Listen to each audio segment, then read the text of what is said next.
제가 강사 소개를 하겠습니다. 사회 잘 보셨습니다. 여기 많은 어머니들이 계시지만 자식들이 이렇게 오랜만에 오거나 혹은 평소에 있던 자녀들, 가족들에게도 항상 고민하는 게 뭐죠? 밥을 맛있게 해줘야 되겠다. 잘 먹여야 되겠다. 여러분 동의하시죠? 저의 마음이 그래요. 우리 성도들에게 어떻게 하면 은혜로운 말씀을 잘 전할 수 있을까? 저도 물론이고 이런 헌신 예배나 또 특별한 예배가 될 때 어떤 말씀과 어떤 은혜를 드려야 될까 고민하면서 기도해요. 근데 솔직히 여러분 말씀드리면 오늘 고넬료에 대한 설교를 했잖아요. 지난번 우리 남선교회 헌신 예배 때 은혜 받으셨습니까? 아멘. 그때도 우리 집사님 모셨잖아요. 여선교회 헌신 예배 될 때 어떤 강사님을 모실까? 여러분, 저도 나름대로 나름 인맥이 있습니다. 그래서 목사님들 모실 수 있고 또 좋으신 그 스피커들 모실 수 있는데 마치 고넬료에게 베드로를 모셔라 하는 것처럼 이 간사님 생각이 났어요. 이 간사님은 제가 10년 전에 처음 뵀어요. 제가 시카고에 있을 때 제가 맡은 우리 교회 나오는 청년의 어머니세요. 그래서 그때 오셔서 우리 청년들 식사도 같이 해주시고 또 계속 교제하면서 우리 한국에 왔을 때도 이렇게 만나고 했는데 이분의 사역하는 그러한 모습을 통해서 제가 은혜를 많이 받고 또 이분의 가정을 통해서도 은혜를 많이 받고 있어요. 그래서 오늘 여러분들에게 여러분의 심정으로 여러분의 마음으로 말씀을 전해 주실 겁니다. 사실은 이렇게 집회를 다니시는 분이 아니에요. 근데 역시 다른 사람이 아니라 목사님의 부탁이어서 처음에는 기도해보고 결정하신다고 해서 저는 혹시 너무 힘들어서 어렵겠다 이렇게 하실까 봐 했는데 하나님이 마음에 순종하는 마음을 주셔서 기쁜 마음으로 오셨어요. 여러분과 같은 마음으로 이 단에 서셔서 말씀 나누실 때 성령님께서 오늘 이 말씀을 듣게 하시려고 부르신 여러분 한 분 한 분에게 하나님의 은혜로 축복해 주실 줄로 믿습니다. 우리 박수로 오륜교회 최순옥 간사님 모시겠습니다. 박수!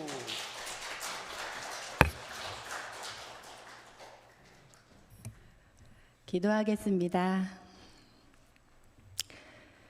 사랑의 주님, 부족한 저를 이 자리로 불러주셔서 제 삶 속에서 일하시는 주님을 함께 나눌 수 있는 시간을 허락해 주시니 감사합니다.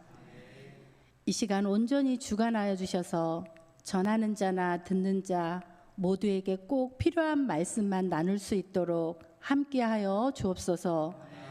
예수 그리스도 이름으로 기도합니다. 아멘. 안녕하세요. 제가 목사님께서도 그렇게 소개를 해주시니까 더 떨리네요. 원래 제가 강사도 아니고 다니면서 집회를 인도하지도 않는 평신도라서 그런데 하나님께서 이렇게 오랜만에 이렇게 가족적인 분위기의 교회에 또 오게 되니까 마음이 굉장히 따뜻해져요. 저희 아시다시피 오륜교회는 굉장히 큰 대형교회고 또 다니엘 기도회로 한국교회를 섬기고 있는 교회인지라 이렇게 작은 규모로 가족처럼 같이 식사하고 교제하는 이게 얼마만인지 이런 분위기를 보니까 제가 너무 오늘 흐뭇합니다. 목사님께서 소개해 주신 대로 저는 오륜교회를 섬기고 있는 최순옥 간사라고 합니다. 저희 교회는 선교단체처럼 평신도가 교구 목사님을 도와서 봉사직으로 최소 3년 동안 풀타임 사역을 하도록 되어 있는 제도가 있어요. 한국 교회에 굉장히 유일한데요. 교구 식구들을 섬기는 일이에요. 교구 목사님을 도와서. 근데 어떤 분들은 6년도 하시고 어떤 분들은 9년까지 하셔서 제가 보니까 최장 11년까지 하시는 간사님 뵀어요. 대단하시죠? 평신도로서 풀타임을 한다는 게 쉽지 않고요. 또 가족들이 이해와 헌신이 없이는 이 사역은 절대 감당할 수가 없어요. 주일도 저희가 아침에 8시에 출근해서 5시 반이 돼야 퇴근을 하거든요.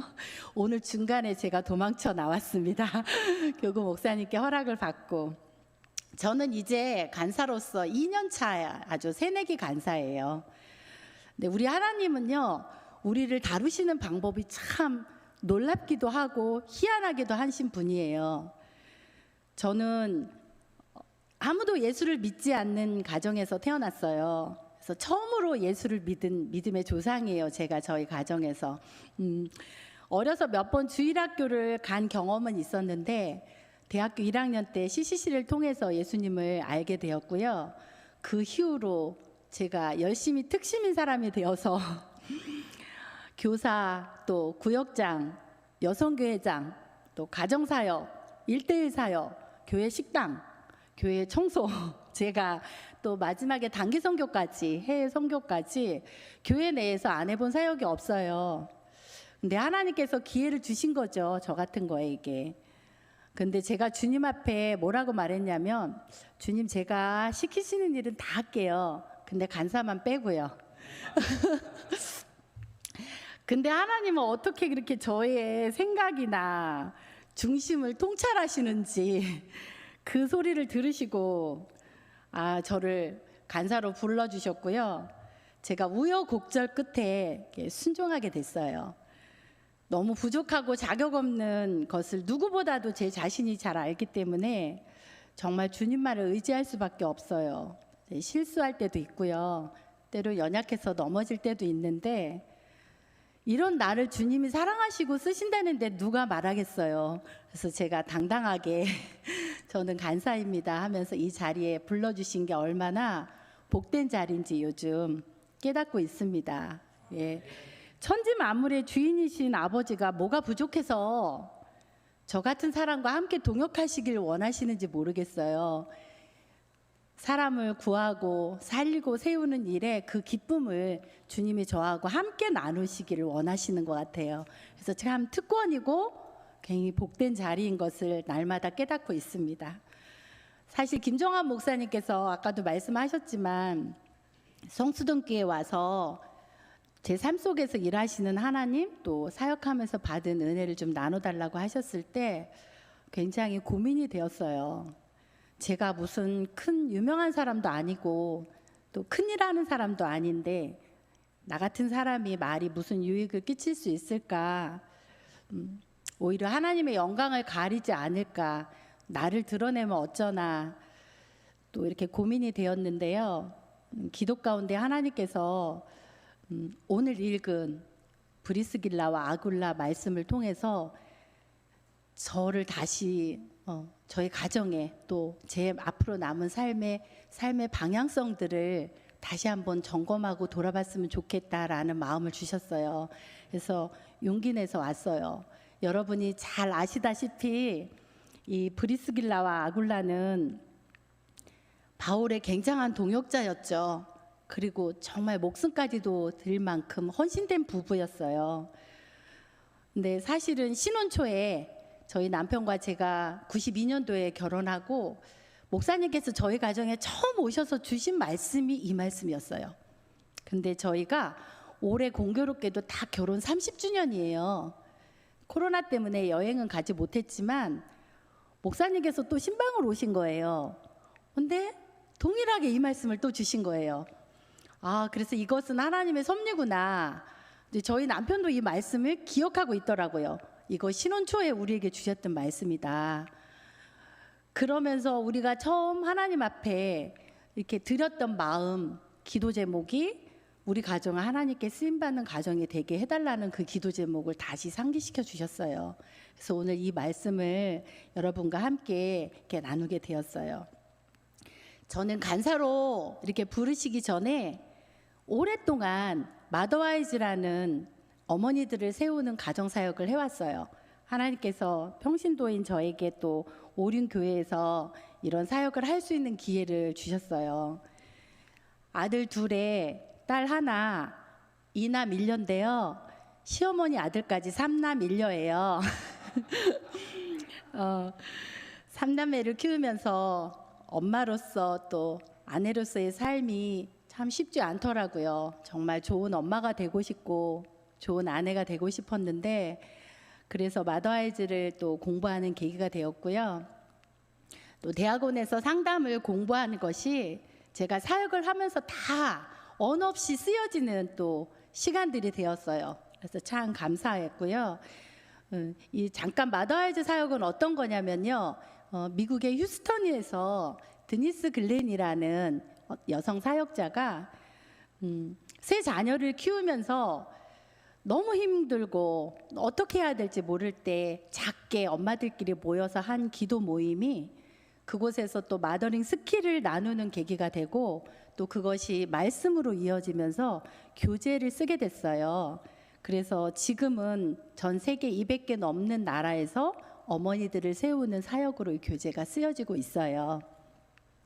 그래서 마더와이즈 코리아는요, 여러분 김장한 목사님 아시죠? 이 김장한 목사님의 큰며느리 조은영 사모님이 한국에 넷째를 낳으면서 미국에 안식년으로 가셨다가 거기서 마더와이즈를 접하시고 한국으로 돌아와서 그 사역을 함께 이렇게 여는 계기가 됐어요. 제가 처음에 이 마더와이즈 코리아가 수원 언천교에 있거든요. 수원에 있는 코리아 본부에 가서 마더와이즈를 배우러 갔을 때 조은영 사모님의 고백이 너무나 인상적이었어요. 뭐냐면요, 이분은 8살에 부모님과 함께 미국으로 이민을 갔어요. 그래서 한인 사회에서 한인 교회에서 자라시게 됐는데 배우자 기도를 이렇게 하셨대요. 하나님, 저 어떤 사람이든 다 괜찮아요. 근데 이거는 안 돼요. 첫째가 장남은 싫어요. 풀타임 사역자는 싫어요. 그리고 저는 한국에서 사는 게 싫어요. 아마 한인교회나 한국 사회에서 조금 상처를 좀 받으셨던 모양이에요. 그런데 지금 아시다시피 조은영 사모님의 남편 김장한 목사님의 첫째 아들 김요셉 목사님은 장남회다, 풀타임 사역제다. 또 한국에서 살고 계세요. 하나님 응답이 참 희한하시죠. 그죠? 마치 제가 하나님 저 간사만 빼고 다 할게요. 근데 저 간사로 부르신 거와 아마 비슷한 것 같아요. 이 마더하이즈 사역은 가정 사역인 동시에 말씀 사역이었어요. 그 중심이 예수 그리스도예요. 복음밖에 없어요. 그래서 지혜편에서는 삶의 우선순위를 배워요.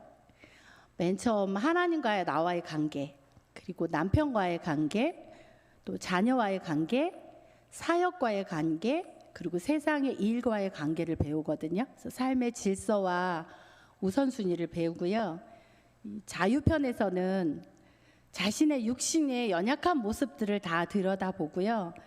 그거를 십자가 아래서 가지치게 하고 성령으로 사는 법을 배워요.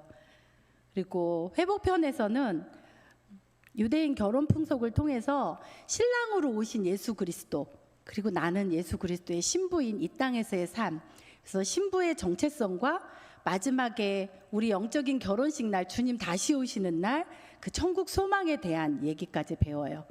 근데 요즘 드니스가 새로운 교재를 썼더라고요. 동행이라는. 아직 제가 접하지 못했어요. 근데 조만간 세미나에 가게 될 것 같아요. 너무 기대가 돼요. 그래서 제가 처음 오륜교회에 뜻하지 않게 마더와이즈 일기를 오픈하게 되었어요. 2010년도에. 그래서 처음 오픈을 하면서 평신도가 이런 사역을 한다는데 아무도 누가 들으러 오지 않을 거라는 거예요. 저희 스텝 중 한 분이. 그래서 유명한 강사 이름을 걸던지 담임 목사님, 사모님 이름을 걸던지 이렇게 해서 오픈을 하는 게 어떠냐. 그래서 저희 안에 굉장한 두려움이 있었거든요. 근데 6개월 동안 코리아 본부를 다니면서 기도하면서 스텝을 모아서 준비를 했습니다. 그래서 정말 주보 광고를 내고요. 일기 때 처음에 25명을 모집했어요. 근데 정말 한 명도 안 오면 어떡하지? 토요일 저녁에 제가 잠을 한숨도 못 잤어요. 너무 두근두근 거리고 두렵고. 팀장 이름까지 촌스럽대요. 우리 애들이. 엄마 진즉에 개명 좀 하지. 최순옥이 뭐야. 엄마 이름 보고 아무도 안 올 거야. 그래서 그랬는데 어떤 일이 일어났냐면요. 광고에 내자마자 그날 25명이 다 마감되었고 대기자 5명까지 받게 되었어요. 네, 그것이 중요한 것이 아니라요. 엄마들이 얼마나 이 시대에 목말라 있었는지 제가 좀 볼 수 있었어요. 그래서 그 다음 학기에는 60명, 또 그 다음 학기에는 80명, 그 다음 학기에는 100명이 넘는 신청자들이 몰려왔고요.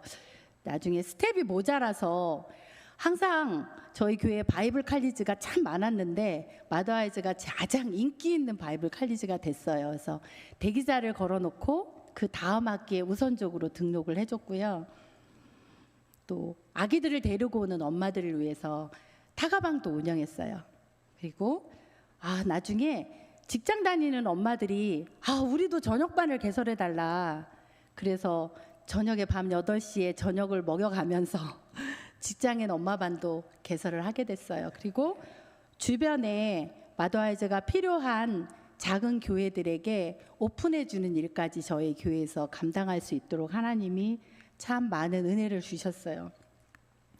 나중에 들은 소식인데요. 이게 뭐 제가 한 게 아니고요. 오림교회에 마더아이즈가 생기게 해달라고 어떤 분들이 새벽마다 기도하셨대요.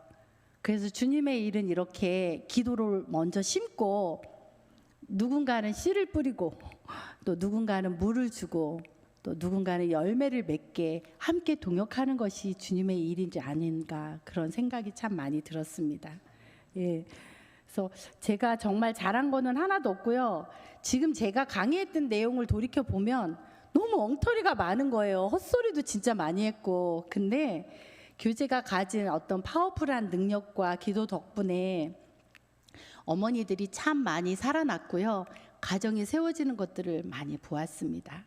그래서 복음 안에서 어머니들을 세우려고 하니까요. 사단이 제일 싫어하는 거예요. 복음 싫어하죠. 가정을 무너뜨리고 싶은 게 호시탐탐 노리는 게 사단이잖아요. 그래서 사실은 마더아이즈 사역하면서 영적 공격을 가장 많이 받았어요. 너무 예기치 않은 일들이 많이 생기는 거예요. 스태프들 간에 갈등이 갑자기 생기질 않나. 가정 내에 그날따라 아침에 또 남편하고 꼭 다툴 일이 생기질 않나. 또 어떤 불의의 사고가 생기질 않나. 여러 가지 정말 많은 영적인 공격들이 있었고요. 그래서 저희 스태프들이 그때 기도원 다니면서 정말 하루 1시간 기도 가지고는 이건 안 된다. 이 사역은 하루에 2시간 기도해야 된다. 그래서 정말 제 생애에서 평신도가 하루 2시간 기도하는 게 쉽지 않더라고요. 근데 그거를 또 해내는 계기가 됐었어요. 그래서 기도로 많이 무장했고 하나님 앞에 정말 무릎 꿇을 수 있는 제 평생 동안에 참 그런 기간이었던 것 같아요. 그래서 되게 힘들었는데 너무 신났어요. 그리고 너무 재밌었어요. 신기할 만큼 깨어지기 일보 직전인 가정이 회복되고요. 엄마들이 살아나니까 자녀들이 또 살아나는 것들을 생생하게 굉장히 또 많이 볼 수 있었어요.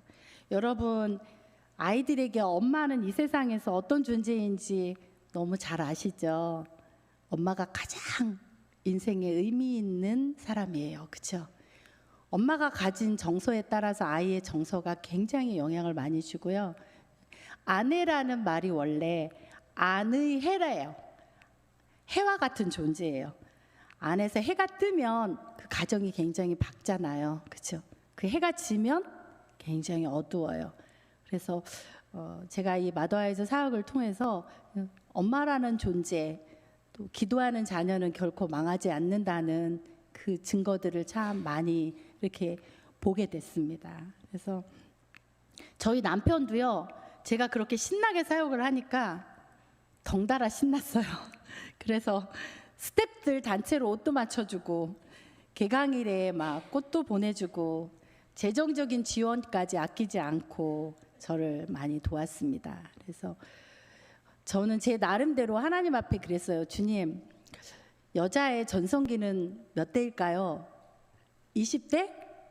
30대? 아니에요. 40대인 것 같아요. 20대, 30대는 외모는 아름답지만 뭘 잘 몰랐던 것 같고요. 40대에는 조금 삶에 대해서 알고, 그래서 제가 40대를 나름 주님의 일에 제가 올인했다고 제 스스로 잡복 스타일 스스로 좀 자부심을 이렇게 갔었어요. 그 사이에 하나님께서 저희 가정을 다 다스려 주셨어요. 제가 사역에 완전히 몰입할 수 있도록 제가 너무 연약한 거를 아시고 우리 아이들은 자신이 원하는 대학에 다 들어갔고요. 세상에서 가장 무서운 종교라는 대학교만 가면 애들이 주님을 떠나서 네, 감사하게도 약간의 어려움은 있었지만 저희 아이들 다 주님을 떠나지 않고 대학에 들어가서도 신앙생활을 계속했고요. 주변 사람들이 저희 가정을 다 좀 부러워했었어요. 복 터졌다. 비결이 뭐냐? 가질 거 다 가지지 않았냐? 뭐가 부족해서 그렇게 때로는 이런 공격들도 있었고요. 저는 주님은 제 일을 해주셨고 저는 주님의 일을 했다고, 제가 노력한 것보다 사실은 주님이 더 큰 선물로 많은 것들을 저희 가정에 주셨어요. 그래서 모든 게 하나님의 은혜였고 정말 너무 감사했어요. 근데 잠언 31장에 나오는 현숙한 여인은요, 너무나 완벽한 여인인 거예요. 많은 일을 감당했더라고요.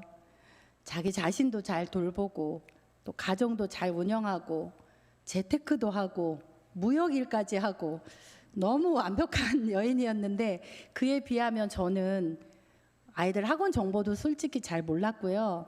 또 가정의 경제적인 것도 잘 재테크 같은 거 별로 관심이 없었어요. 오로지 제 별명이 뭐였냐면 자나깨나 마더와이즈였어요. 교회에서. 그래서 40대에 완전히 몰입할 수 있게 해주셔서 너무 감사했고요. 이렇게 지냈는데 모든 사람들이 부러워하던 저희 가정에 전혀 상상하지 못하는 일이 생겼어요. 정말 예기치도 못한 일이. 둘째인 딸아이가 대학교 3학년 때 엄마가 되기로 결정했어요. 미술 공부를 위해서 2달 뒤면 미국으로 유학을 떠날 모든 준비를 다 해놨는데 제가 그 날짜를 잊지를 못해요. 5월 28일 저녁 주일 예배 후 남자친구와 함께 저희 집에 찾아와 무릎을 꿇고 아기가 생겼으니 아기를 낳겠다고. 너무나 좋은 청천벽력이었죠. 제가 엄마들 앞에서 자녀 양육에 대해서 강의하고 말씀 전하고 간증했던 그 모든 말들이요, 부질없이 다 땅에 떨어지는 느낌이었어요. 그래서 제가 한 말들을 자녀는 이렇게 교육해야 되고 혼전 순결 교육은 이렇게 해야 되고 그런 말들을 다시 다 주어서 제가 삼키고 싶은 심정이었어요. 그 이면에 또 23살밖에 되지 않은 제 딸의 인생이 너무 아까운 거예요. 엄마가 된다는 게. 그래서 제 겉으로는 제가 배운 게 있고 가르친 게 있으니까 어떻게 했겠어요. 너의 의견을 존중한다. 결혼시켜 주마. 너가 너의 삶을 책임질 수 있는 성인의 나이다. 울긴 울었지만 겉으로는 그렇게 아이를 축복해 줬어요. 근데 제 마음속 깊은 곳에서는 축복해 주는 게 쉽지 않더라고요. 너무 아깝고요. 제가 가진 영적인 권위가 다 무너지는 것 같고요. 제가 너무 부끄러웠어요. 그래서 교회를 뒷문으로 다녔어요. 자뻑같이 늘 어깨 당당하게 피고 다녔던 제가 자녀가 부끄러운 게 아니라요, 제 자신이 너무 부끄럽더라고요. 그래서 뒤로 숨어서 다녔어요. 먼저 누워있는 저한테 남편의 생각은 달랐어요. 저희 남편은 저한테 뭐라고 했냐면, 이것은 고난이 아니야. 이거는 우리가 감사해야 될 일이야. 아이들이 부모 몰래 낙태할 수도 있고, 아이들이 부모 몰래 아니면 남자친구가 도망갈 수도 있는데 책임지겠다고. 아이들이 이렇게 미래에 많은 걸 포기하고 엄마 아빠가 되기로 했다는 건 요즘 아이들 치고 굉장히 훌륭히 잘 키운 거야 라고 남편이 그렇게 말해줬어요, 저한테. 그래서 울지 말고 일어나서 해결하래요. 그래서 제가 1박 2일 동안 누워있다가 일어나서 그 남자친구의 부모님도 다행히 다 믿는 가정이더라고요. 그래서 엄마들끼리 만나서 손잡고 울고요. 교회 가서 1시간을 울었어요.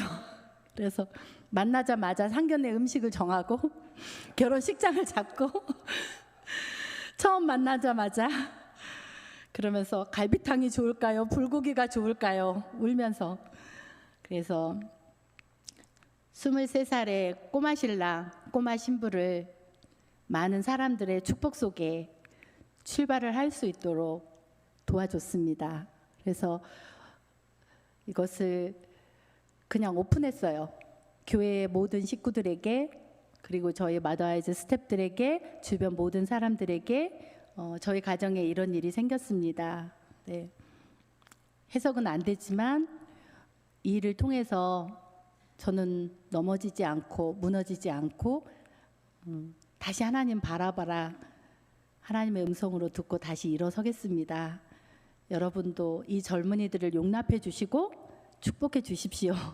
그래서 결혼을 시켰고요.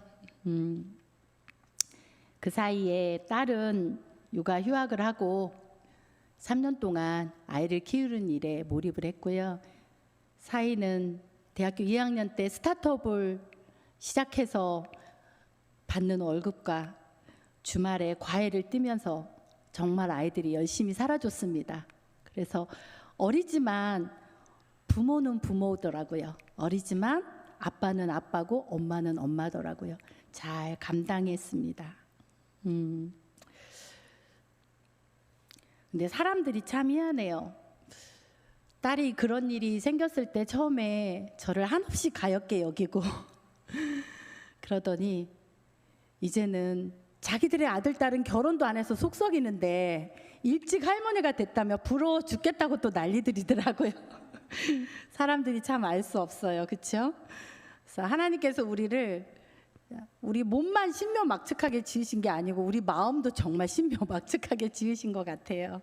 그래서 딸은 어리지만 결혼 예비학교 또 태아학교를 열심히 수강하며 아이를 위해서 육아했어요. 근데 딸이 무엇을 위해서 기도하니? 제가 아이를 위해서 무엇을 위해서 너가 학업도 포기하고 유학도 포기했는데 무엇을 위해서 기도하니 하고 물었더니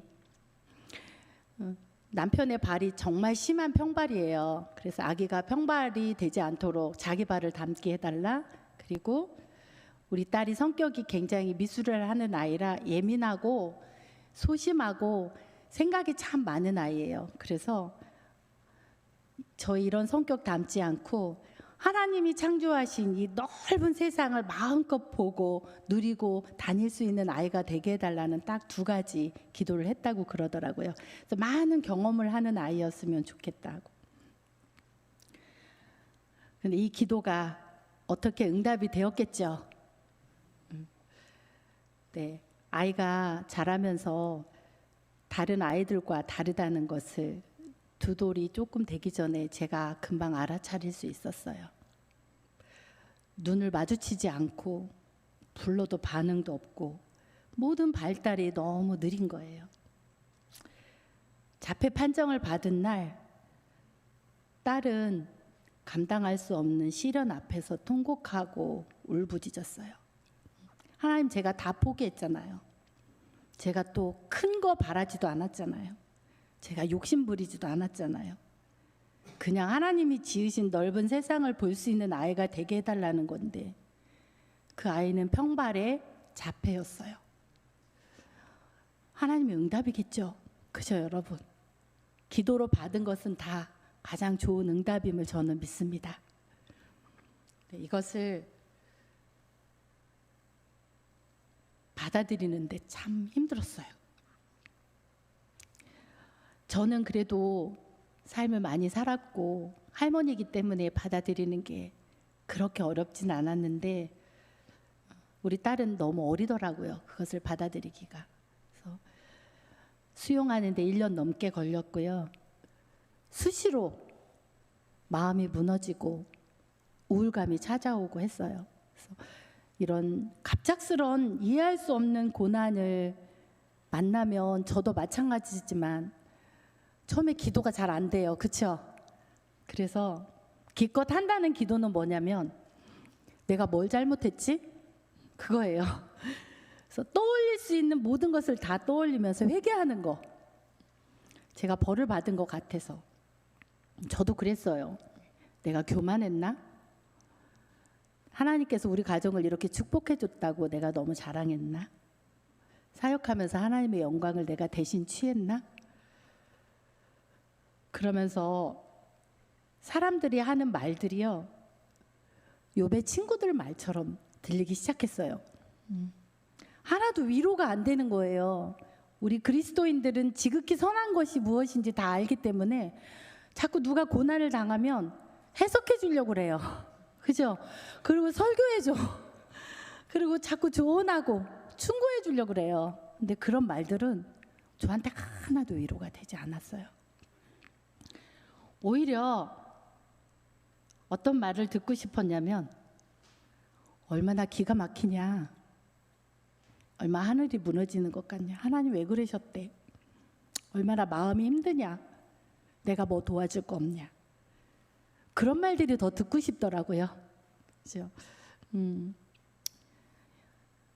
그 어린 것이 이 아이를 어떻게 감당할지 마음이 아프다고 기도해 주겠다는 우려의 말이 더 저에게는 필요했습니다. 그래서 고난 앞에서 자신을 돌아보는 거는 참 중요해요. 그렇죠? 이를 통해서 물론 회개도 해야죠. 네. 더 겸손해질 수 있었고요. 더 저의 세상을 향해 넓게 가졌던 저의 시야가 주님만 바라보도록 더 좁은 길을 걷게 되었고요. 제가 더 삶의 방향성을 다시 한번 점검하는 계기가 되었습니다. 그래서 언어 치료, 또 놀이 치료, 감각 통학 치료, 또 할 수 있는 모든 치료를 시작했고요. 딸은 휴학을 이제 다 썼어요. 3년.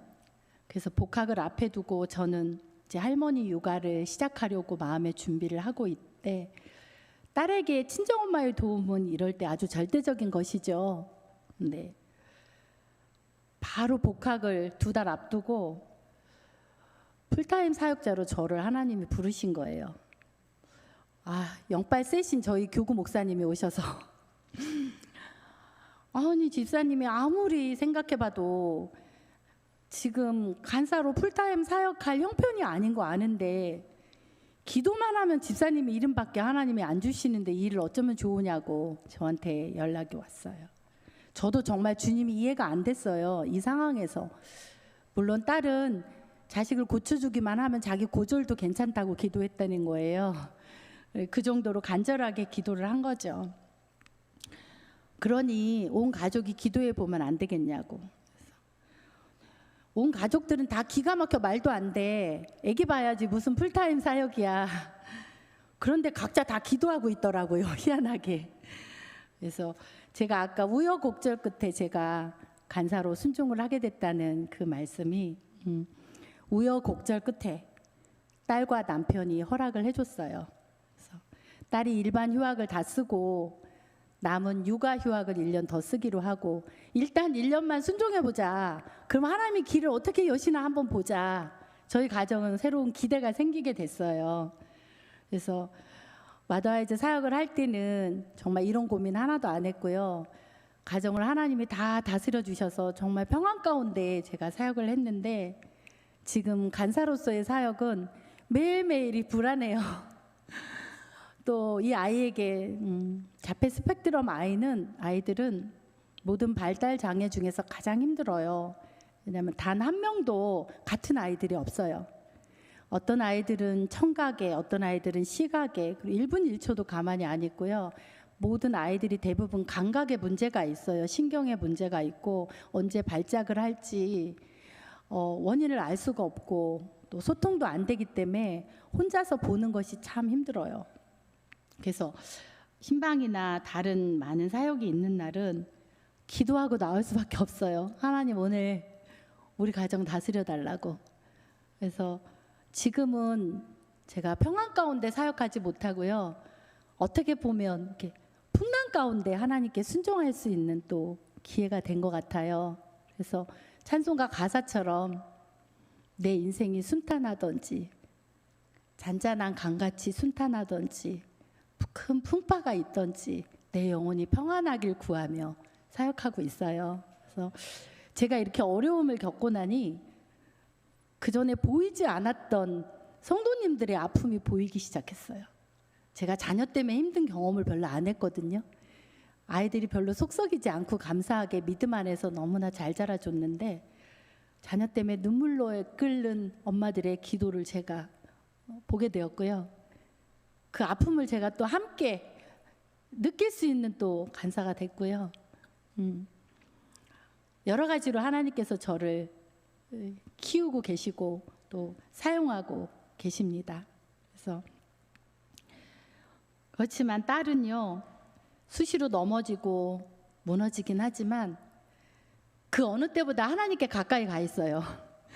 하나님 없이는 살 수 없는 존재가 된 거예요. 이 자녀 때문에. 그래서 날마다 하나님 말씀을 묵상하고 또 이 아이로 인해서 우리 가족들이 비록 흩어져 있지만 굉장히 영적인 가족이 되었어요. 영적으로 하나가 되었고요. 한 가지 기도 제목을 위해서 함께 기도하는 또 우리 가족이 되었어요. 그래서 딸이 허락을 해주면서 저에게 왜 딸의 허락이 필요했냐면 간사로 하나님께 아내를 드린다는 남편의 사인이 있어야 돼요. 근데 저희 남편은 딸이 허락하면 하겠다 그렇게 했거든요. 그래서 딸이 그러더라고요. 엄마를 하나님께 드렸다고. 근데 제가 뭐라고 하나님께서 제 입술에 어떤 말을 주셨냐면 엄마가 돕는 것보다 하나님이 너를 도우셔야 될 거다. 이제 엄마가 돕는 것보다 훨씬 더 완벽하고 크게 하나님이 너를 도우실 거다. 그런 믿음의 선포를 제 입술을 통해서 하나님이 하게 하셨어요. 근데 제가 이렇게 선포해 놓고요. 솔직히 자신은 없었어요. 솔직히 저희 가정에 이런 일을 허락하신 주님의 뜻을 아직도 저는 다 이해가 안 되고요. 하나님이 또 앞으로 어떻게 될지 저는 알 수 없어요. 내일 일은 제가 잘 모르겠어요. 물론 매일 간절히 기도해요. 우리 손주 고쳐달라고. 아주 간절히요. 그렇지만 하나님은 선하십니다. 그분이 어떤 계획을 가지고 계신지 지금 당장은 알 수 없지만 어떤 방법으로든지 딸 가정을 이 아이를 통하여 쓰실 것을 확신합니다. 기도하고 받은 것은 가장 좋은 응답임을 저는 믿습니다. 지금까지 저의 삶 가운데 하나님께서 일하셨던 함께 하셨던 너무나 많은 간증들이 있습니다. 그래서 지금은 알 수 없지만 딸 덕분에 저는 51살 차이가 나는 남자친구가 한 명 생겼습니다. 나이 차이는 많이 나지만 제가 제 손주를 남자친구라고 불러요.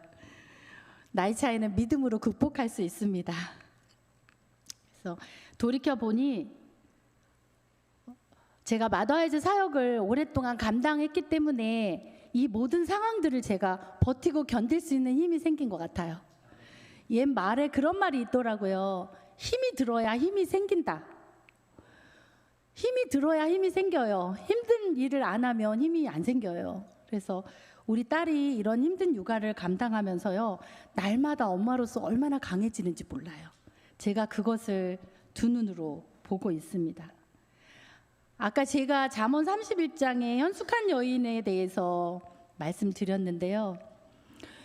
여러분 현숙한 여인을 누가 썼는지 아세요? 르무엘의 어머니가 썼다고 그랬는데 르무엘은 솔로몬의 애칭이에요. 솔로몬의 어머니 누구죠? 밧세바예요. 아니 밧세바가 현숙한 여인을 쓸 자격이 있었을까요? 가늠한 여인인데 저 같으면 남편이 있는데 왕이 부른다고 가서 동침할까요? 혀를 깨물고 죽어야죠. 그죠? 근데 이 여인은 가늠한 여인이었어요. 하나님 앞에 의로운 여인이 아니었어요. 하나님은 그 많고 많은 성경에 훌륭한 여인들 다 놔두고 왜 하필 밧세바를 통해서 현숙한 여인을 쓰게 하셨을까요? 하나님 앞에 우리 인간의 의는 아무것도 없어요. 우리는 아무 공로가 없습니다. 오직 하나님의 은혜예요. 그것을 통해서 저 또한 무슨 자격이 있겠어요. 저희 가정에 일어난 일들을 통해서 저는 제가 의로워서 이 사역을 하는 것이 결코 아니에요. 하나님이 저 같은 것을 저는 아직도 연약해요. 어렸을 때는 아버지가 가정에서 든든하게 버팀목이 되어주고 가족을 돌보아주는 보호하는 아버지를 가진 아이들이 가장 부러웠어요. 네, 저의 이런 결핍 욕구를 통해서 하나님은 가정사역을 또 하게 하셨어요. 이런 결핍 욕구도 하나님이 쓰시더라고요. 하나님 손에 붙들리면 다 사용되어지는 것 같아요. 우리의 가진 연약함들이 다 자원이 되는 것 같아요. 그래서 우리 가정에 일어난 이 연약함이, 이 또 어려움이 사역하면서 큰 자원이 되고 또 쓰여지고 있습니다. 그래서 이 31장 잠언 이 현숙한 여인을 볼 때마다 인간은 아무것도 아니야. 인간은 아무런 의로운 존재가 아니야. 오직 하나님만을 바라보는 또 연습을 제가 또 하게 됩니다. 제가 요즘에 가장 최근에 경험하는 하나님은 어떤 하나님인지 마지막으로 나누고 싶어요. 나보다 더 내 자녀를 사랑하시는 하나님이에요. 제가 딸에게 그랬다 그랬죠. 엄마가 돕는 것보다 하나님이 너를 더 크게 도우실 거야. 근데 이 말이 이루어졌어요. 어떻게 이루어졌냐고요? 사이가 하던 사업이 코딩 사업이었는데 요즘에 대박이 났어요. 대박이 났다는 표현은 사업이 너무나 잘 돼서 경제적으로 우리 손주의 그 비싼 치료비를 다 감당할 수 있게 되었고요. 또 하나님께서 특수교육 전공한 튜터 선생님도 만나게 해주시고 신앙에 또 매일매일 이 치료 저 치료 안 다녀도 되는 자폐 유치원에 또 들어갈 수 있는 경제력도 주셨고요. 여러 가지로 하나님이 저 대신 딸 가정을 책임져 주고 계세요.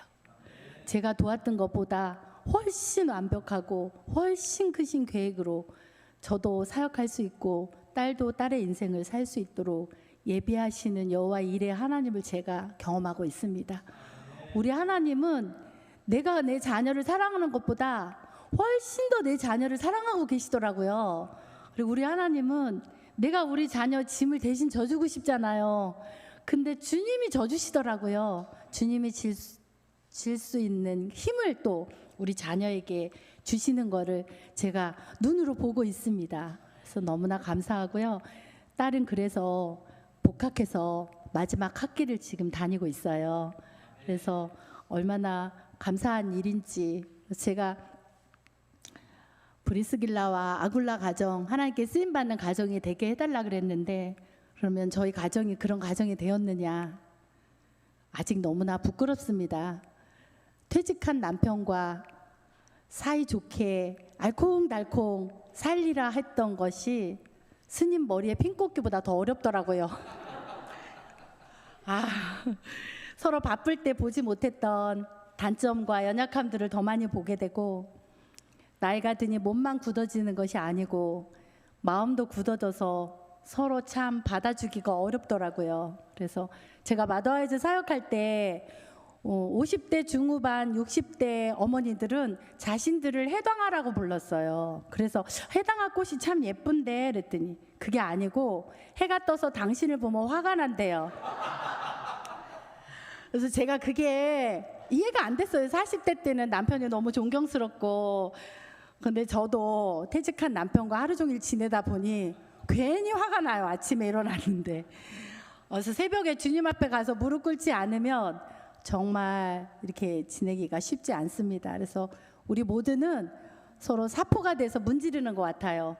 천국의 사포인 것 같아요. 서로 문지르며 우리의 모난 부분들이 하나님 앞에서 다듬어지는 것 같아요. 우리 가정뿐인가요? 교회 안에서 사역하다 보면 서로에 대해서 좀 실망하시죠? 그렇죠? 아픔도 주시죠? 그래서 서로 가시처럼 찌르기도 하고 그런데요. 어떤 목사님이 그 얘기를 하시더라고요. 교회에선 병원에 가면 희한하다고 교회에서 상처받는 걸 왜 이렇게 어려워하냐고 당연한 거다. 왜냐하면 병원에 가면 아픈 환자들밖에 없잖아요. 그래서 의사 선생님 만나러 왔지 환자 만나러 온 거 아니잖아요. 교회는 영적인 병원이래요. 살아계신 하나님을 경험하고 하나님 사랑을 경험해서 저 영적인 환자들을 서로 용납해 주는 것이 교회라고. 그래서 당연하다고. 우린 다 영적인 환자들이에요. 다 부족하고 연약하고 공동체 안에서. 가정도 마찬가지예요. 그래서 예수님이 우리를 화평케 하기 위해서 오셨잖아요. 서로를 용납하는 훈련을 또 퇴직한 남편과 더불어 매일매일 하고 있습니다. 사람과 사람 사이는 안 되더라고요. 주님을 바라볼 때 되더라고요. 나 같은 죄인을 용납해 주신 그 주님의 사랑을 기억하니까 또 용납이 안 됐던 사람들이 또 용납이 또 되어지고 있습니다. 그래서 가정사역은 제 나름대로 어머니들을 세우겠다라는 어떤 마음은 있었지만 또 숨은 동기가 하나 있었어요. 제가 행복하고 싶은, 제가 유익을 누리고 싶은, 저희 가정이 행복하고 싶은. 근데 돌이켜보니 간사로서의 부르심은 제가 너무 자유하고 기뻐요. 왜냐면요, 동기가 너무 순수해요.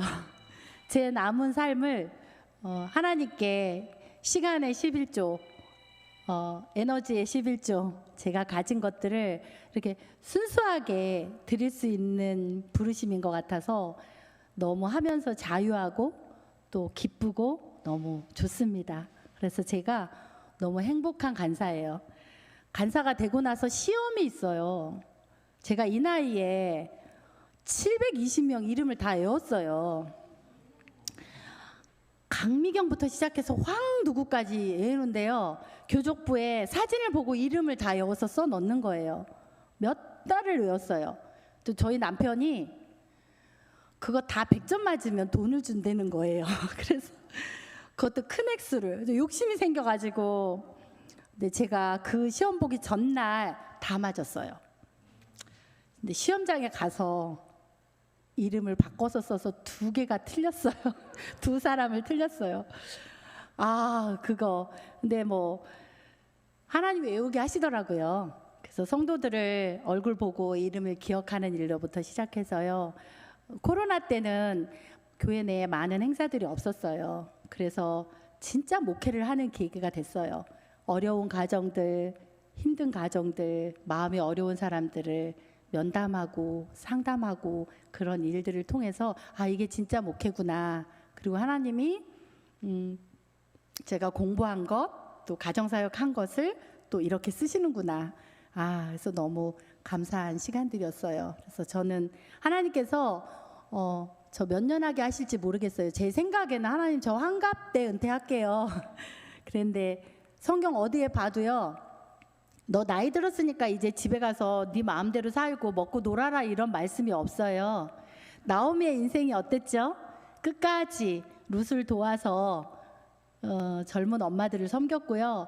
디도서의 말씀도 보면 늙은 엄마들이 해야 할 일들을 또 말씀하셨잖아요. 젊은 엄마들을 훈계하고 사랑하고 양육하고요.